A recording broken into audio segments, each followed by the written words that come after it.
Ambani news ಟಿವಿಗೆ ಸ್ವಾಗತ. ಪ್ರತಿದಿನ ನ್ಯೂಸ್ ಅಪ್ಡೇಟ್ಗಾಗಿ ಸಬ್ಸ್ಕ್ರೈಬ್ ಮಾಡಿ.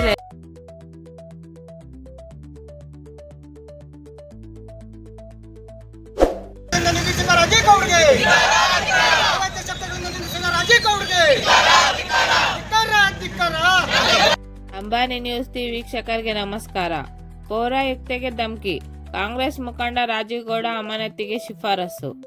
ಪೌರಾಯುಕ್ತೆ ಅಮೃತ ಗೌಡಗೆ ಕಾಂಗ್ರೆಸ್ ಮುಖಂಡ ರಾಜೀವ್ ಗೌಡ ಧಮಕಿ ಹಾಕಿದ ಪ್ರಕರಣ ಭಾರೀ ಚರ್ಚೆಗೆ ಗ್ರಾಸವಾಯಿತು. ಇದೀಗ ಬೆದರಿಕೆ ಹಾಕಿದ ರಾಜೀವ್ ಗೌಡ ಕಾಂಗ್ರೆಸ್ನಿಂದ ಬಿಗ್ ಶಾಕ್ ಎದುರಾಗಿದೆ. ಕಾಂಗ್ರೆಸ್ ಮುಖಂಡ ರಾಜೀವ್ ಗೌಡನನ್ನು ಅಮಾನತು ಮಾಡುವಂತೆ ಕಾಂಗ್ರೆಸ್ ಪಕ್ಷ ಶಿಫಾರಸು ನೀಡಿದೆ. ಪೌರಾಯುಕ್ತರಿಗೆ ಬೆದರಿಕೆ ಹಾಕಿದ ವಿಚಾರವಾಗಿ ಕೆಪಿಸಿಸಿ ನೀಡಿದ ನೋಟಿಸ್ಗೆ ರಾಜೀವ್ ಗೌಡ ಅವರು ಯಾವುದೇ ಉತ್ತರ ನೀಡಿರಲಿಲ್ಲ.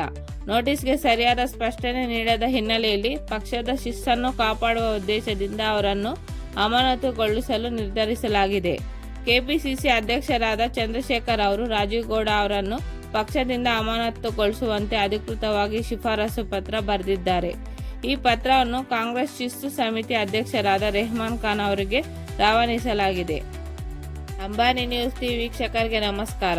ಪೌರಾಯುಕ್ತೆಗೆ ಧಮಕಿ, ಕಾಂಗ್ರೆಸ್ ಮುಖಂಡ ರಾಜೀವ್ ಗೌಡ ಅಮಾನತಿಗೆ ಶಿಫಾರಸು. ಪೌರಾಯುಕ್ತೆ ಅಮೃತ ಗೌಡಗೆ ಕಾಂಗ್ರೆಸ್ ಮುಖಂಡ ರಾಜೀವ್ ಗೌಡ ಧಮಕಿ ಹಾಕಿದ ಪ್ರಕರಣ ಭಾರೀ ಚರ್ಚೆಗೆ ಗ್ರಾಸವಾಯಿತು. ಇದೀಗ ಬೆದರಿಕೆ ಹಾಕಿದ ರಾಜೀವ್ ಗೌಡ ಕಾಂಗ್ರೆಸ್ನಿಂದ ಬಿಗ್ ಶಾಕ್ ಎದುರಾಗಿದೆ. ಕಾಂಗ್ರೆಸ್ ಮುಖಂಡ ರಾಜೀವ್ ಗೌಡನನ್ನು ಅಮಾನತು ಮಾಡುವಂತೆ ಕಾಂಗ್ರೆಸ್ ಪಕ್ಷ ಶಿಫಾರಸು ನೀಡಿದೆ. ಪೌರಾಯುಕ್ತರಿಗೆ ಬೆದರಿಕೆ ಹಾಕಿದ ವಿಚಾರವಾಗಿ ಕೆಪಿಸಿಸಿ ನೀಡಿದ ನೋಟಿಸ್ಗೆ ರಾಜೀವ್ ಗೌಡ ಅವರು ಯಾವುದೇ ಉತ್ತರ ನೀಡಿರಲಿಲ್ಲ. ನೋಟಿಸ್ಗೆ ಸರಿಯಾದ ಸ್ಪಷ್ಟನೆ ನೀಡದ ಹಿನ್ನೆಲೆಯಲ್ಲಿ ಪಕ್ಷದ ಶಿಸ್ತನ್ನು ಕಾಪಾಡುವ ಉದ್ದೇಶದಿಂದ ಅವರನ್ನು ಅಮಾನತುಗೊಳಿಸಲು ನಿರ್ಧರಿಸಲಾಗಿದೆ.